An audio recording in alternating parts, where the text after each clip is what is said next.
Hello, everyone, and welcome to another episode of Tell Your Story. I'm your host, Todd Nesloni, the Director of Culture and Strategic Leadership at TEPSA.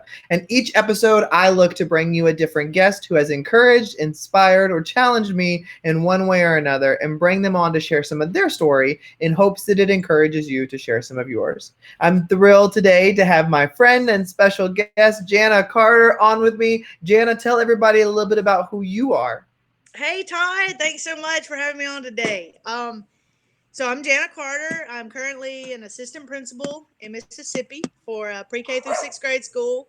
Um, I have been in education for about 24 years Oh, wow. and really enjoy what I do. I'm very passionate about kids and people and education. So, And I love your Principles in Action shirt that I see. I recognize that right woo-hoo-hoo! away.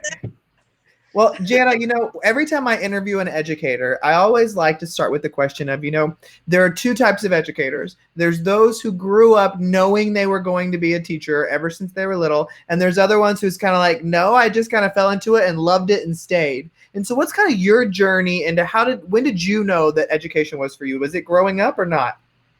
I know, definitely not growing up. I mean, I liked school growing up. I enjoyed it. Teachers are awesome. They've always invested in my life and coaches too. I grew up playing Mhm. sports, but it was never something I considered.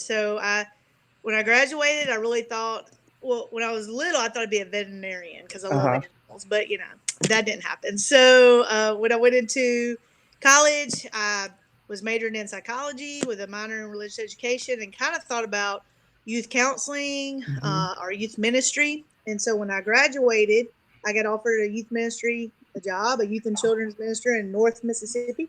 So I did that for Wow. about a year, and I was like, I don't know that this is what I'm supposed to be doing. And so then Uh-huh. I was like, well, now what am I going to do with life, right? Came back home, moved back in with mom, and I was like, well, I'll start seminary. So I Mhm. did, and in the only seminary classes for therapy or counseling was marriage and family therapy. So I Mhm. started that, and I was 22, 23 years old, and here I am listening to all these marital problems, and I was like, I'm not marriage is not even on my radar right now. I I didn't know. I was like, I don't think this is it. I really don't. So I stopped after that first semester, and my mom's like, you got to get you a job. You got to decide something. Uh-huh. And so a friend of mine told me about an assistant PE position, and I took it. And I've always loved sports, always been involved in sports, and they went ahead and asked me if I'd be assistant soccer coach and assistant fast pitch coach, and I was like, yeah. So I got on board with that, and I really fell in love with it. I fell in love with education and coaching and teaching, and so I went the alternate route, and then I just started. I actually worked in the office. So I mean, I was an assistant teacher, I was a bookkeeper, I was a secretary while I was So doing my you've alternate done a route. lot of different roles in education before actually becoming a teacher. I love that. Do you feel like that really gave you more of an understanding of what happens on a campus besides just in the classroom? Oh, 100%. Because when you see it through all different perspectives, Mhm. it's totally just mind blowing, honestly, Yeah. and opens up a whole new world to you. Because, like, as an assistant teacher, I wasn't necessarily in charge of the classroom, so I could do a whole lot more, just watching and observing. And Hmm. I mean, I was helping, but I wasn't necessarily the teacher. Right. And then when I moved into the office, I got to see it on a whole new level because you deal with parents more, you deal Hmm. with teachers in a different light. So you got to see it from that aspect.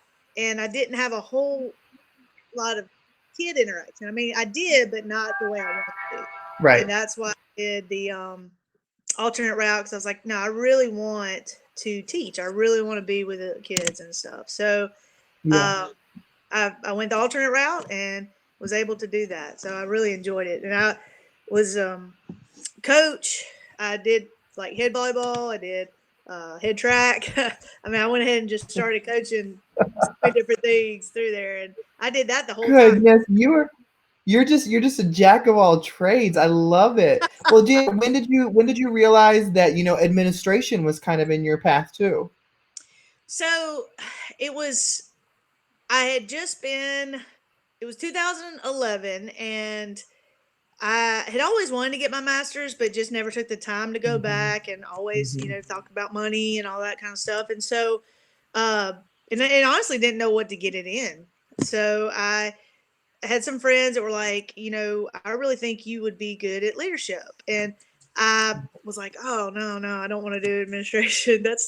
I've seen all that. I've worked in the office. I've seen what they have to deal with. And so, um, I really thought, okay, I'll go ahead and get my master's in administration, educational leadership, Mm-hmm. and I will do like athletic director. And that was kind of what I thought. And actually, when I got my license, I got a phone call one day, and I had not applied for the position or anything. And Mr. Taylor was on the other end of the phone. He's my principal now, and he said, "Somebody's giving me your name, and I really want to talk to you." And I was like, I was like, I want to do athletic administration. And he was like, just come in and talk to me. So I did, and I prayed about it, and I felt a peace, and so I took it. So Wow, that's incredible. And so, I mean, I love that journey. I love just you really just pursuing different things that you enjoyed and then ending up clearly right where you were meant to be. And so, what do you think you've learned about yourself through that whole process? whew, um, I've learned that I'm a little indecisive because, I go in one direction and I think, oh, no, no, no, this is it. But I'm also one of these people, and maybe this is good or bad. I jump in and I try Hmm. it and I Hmm. live it. And then if it's not for me, then it's just not for me. But I don't have any regrets because I Right, tried it. I don't have any regrets for just going for it. And right. that's really what I've learned, that I want to be that way. I want to try different things. Hmm. I don't want to get stagnant and stale in something. Yeah. Well, one thing that I've always been impressed with you about is that you have such a servant's heart. There's not the complaining. Let me help. Let me help however you need me. I'm here. I'm gonna bring a great attitude. I'm gonna get it done because we've worked together some at Get Your Teach On, and you are just brilliant behind the scenes, which is jumping in wherever you need to be and just always being uplifting and positive. And so, thinking about you as a person, is that something that just comes naturally to you? You just want to serve, or was it something you kind of grew into and learned about yourself? Well, first of all, thank you, Todd. That was a huge compliment. Thank you very much. I've always been like that. I wasn't a big, Enneagram kind of person, but Mhm. actually at this past Get Your Teach On, everybody's like, you're taking the test. You're gonna. And so I took it and I got a 2, and Uh-huh. that's what I am. I'm the helper, and Yeah. so I've always kind of been like that, and I enjoy behind the scenes. I'm not a get out there in front of everybody. I mean, I could do it for a little snippet, like when y'all Yeah. ask me to do an announcement or something, but I'm just not a big jump up there and get in front Mhm. of everybody. But I love to assist. I love to help. Um, and when oh my word, there's my dog. There he is.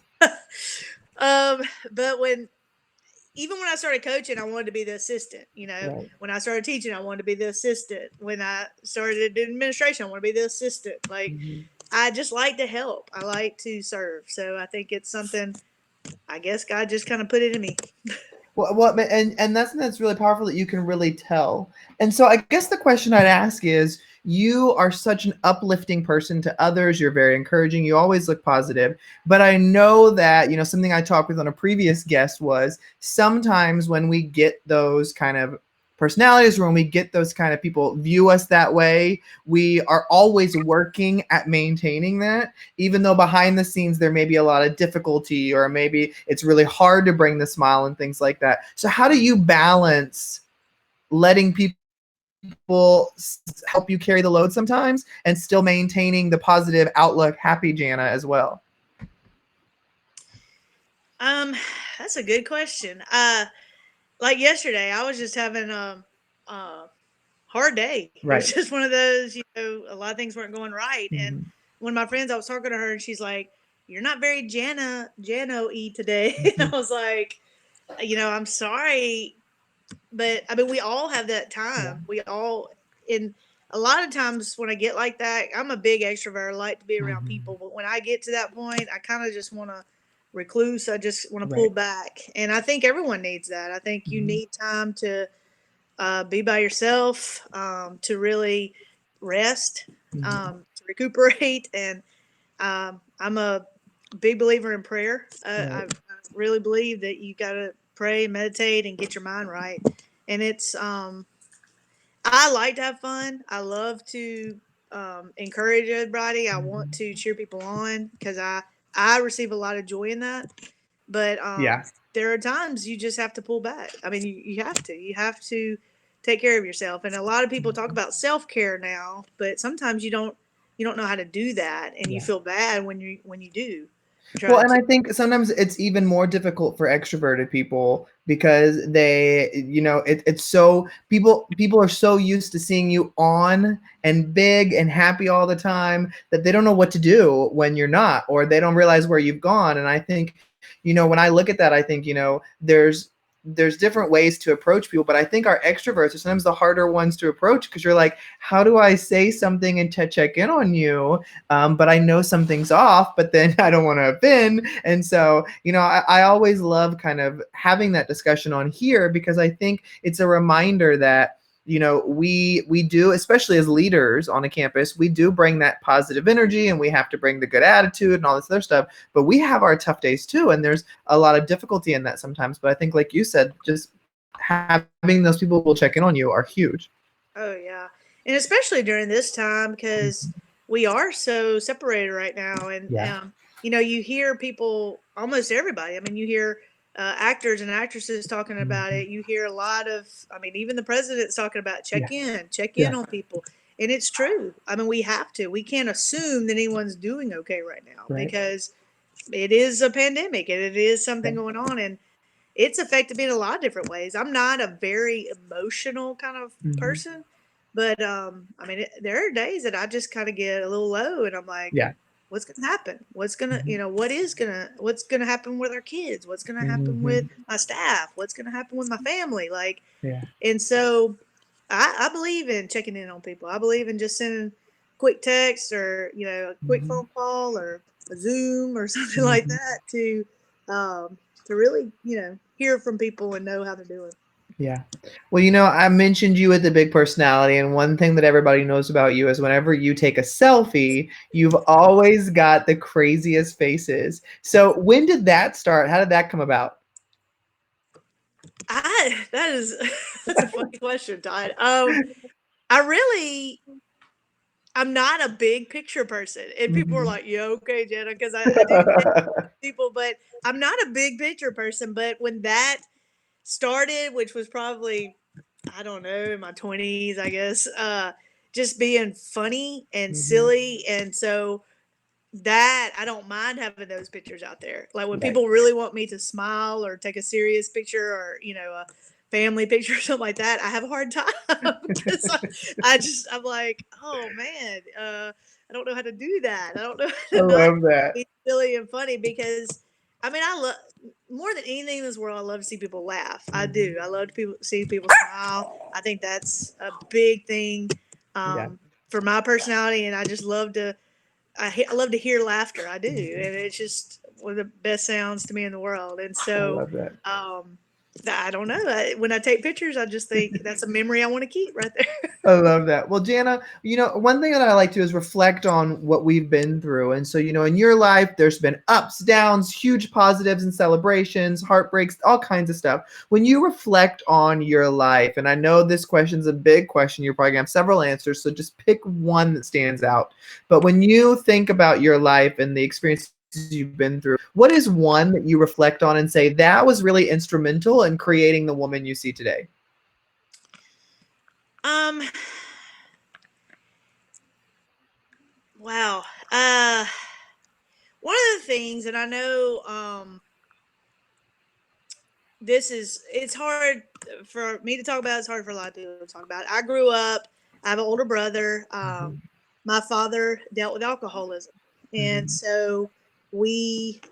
I didn't know necessarily what that was growing Right. up. I just knew Dad drank a lot, and Mhm. so And I knew him and my mom had some problems and things like that, but I didn't know how much it would affect me.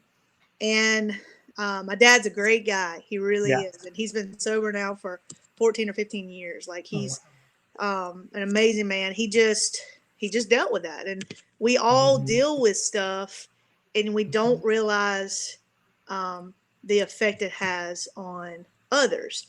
And Mhm. so growing up, um, I did I needed that affirmation. Not that I didn't get it at home, Mhm. but there were so many other things going on at home. I needed it from teachers. I needed Right. it from um, youth workers. I needed it from the people at my church. And I've always kind of sought that kind of approval from people.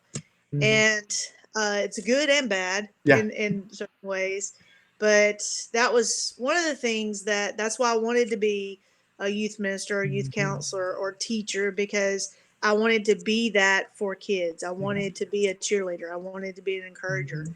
And one of the things I loved most about coaching, which when I became an administrator, I kind of retired from coaching, Mhm. but one of the things I loved was getting to be that for them. Mhm. And you don't realize how much you pour into these kids, Mhm. and you don't realize how that they really depend on you, and that Right. how much your words matter to them, Yeah. especially in a coaching atmosphere, Yeah. because you know they want to please their coach and stuff, and they want to get playing time and things. So um, that was just one of the things I guess growing up. Um, and you just different people are affected different ways by Mhm. that kind of thing or disease or whatever people want to call it. I think you bring up a really good point, though. I think there's so many of us that the careers we choose or the path that we end up on is us wanting to pour into people that remind us of ourselves, that we can help go through what I mean, help work through the things we went through. And I think that's huge as well. And I love what you said about especially us as educators, we don't always know the impact we're leaving in the moment. And there's a lot of kids and adults who don't tell you in the moment the impact you're leaving. They feel it, but they don't verbalize it. And I think it's so funny you bring that up because there were 2 nights ago a student from my first year of teaching, so like 15 years ago, reached out on Instagram, was like, "Hey, do you remember me?" And I was like, "Yeah, actually I do." And he's like, "Oh, I just found you on Instagram today. You came across my mind. I just want to tell you that you did this in fifth and fourth grade, and it was so cool, and it just meant a lot to me, and it stuck with me." And I'm like, "God, I would have never expected this kid to reach out 15 years later, and just the kind of impact those things are." So I love that you brought that up. Jana, who is somebody that's played a really instrumental role in your life outside of family? um I have a family, the Hazelwoods, Mm-hmm. Jerry and Carol Hazelwood, and they have been like family to me. And Mm-hmm. I didn't meet them until I guess it was my senior year of high school. And they were the family that everyone went and hung out at their house. Uh-huh. And I mean, they didn't care if they had 10 or 100. I mean, they really didn't. And they always had snacks for everybody. Jerry worked for Nestle. And so he would have these, candy and stuff. He would always, and I mean, they weren't rich or, Mhm. wealthy at all, but they always provided for us. And it was just a house to hang out at, and very godly people, Mhm. always pointing you back to Christ. Um, but you could talk to them about anything. I Right. mean, they were just open to you for anything, and they still are uh, for that. And it's just, you don't come across just a whole lot of people who are willing to open their home Right. to teenagers and college kids. And I mean, when I say Todd, we would go over there. I mean, we might play spades tournament till like 3 a.m. And I mean, I'm thinking now, I'm like, I wouldn't do that. I Yeah. would my Yeah. house, all these kids coming. And I mean, we never like, I mean, we did stupid stuff, but we never destroyed their house or did Right. anything like Right. that. But you just thought, gosh, they were so giving and so willing. Mhm. And I mean, they still, if I need some advice, I'm calling Jerry or Carol. I'm I calling love them and that. asking them, hey, what do y'all think about this? What do y'all think Uh-huh. about that? And I mean, there was a time um, in my life that I needed a place to live, and Mhm. they let me live there for a year. I mean, it was just Wow. they're just that kind of people, and they inspire me because they're so generous and so giving.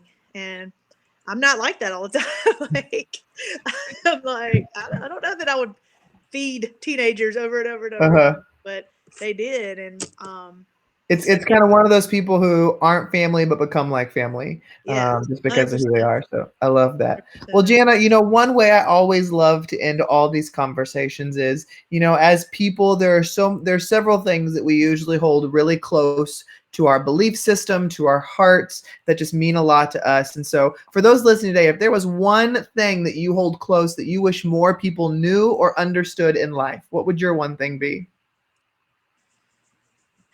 I tell people all the time, you are the difference. Like you do make a difference. And I sign off everything on my Facebook and all that with be the difference, make it count. And that to me is big because people sometimes think that they don't have an impact, and they do. Every one of us has an impact, and every one of us can make a difference. Mhm. It may be a small difference in someone's life, but it's a difference. Right. And so if they really open their eyes to the world around them and to what's going on, especially with kindness right now and Mhm. compassion and checking in on people. I mean, you make a big difference for Yeah. people. So, I love that. Well, Jana, I adore you, and I was so excited when you agreed to come on. So thank you for coming and sharing some of your story today. well, thank you, Ty. And I was like, oh, he wants to hear my story. Well, and thank you everybody for listening or watching another episode of Tell Your Story. Remember, you can check out past episodes on Spotify, SoundCloud, iTunes, YouTube, wherever you get them, it's there. I hope today's conversation with Jana has encouraged you to get out there and tell your story, because every story matters.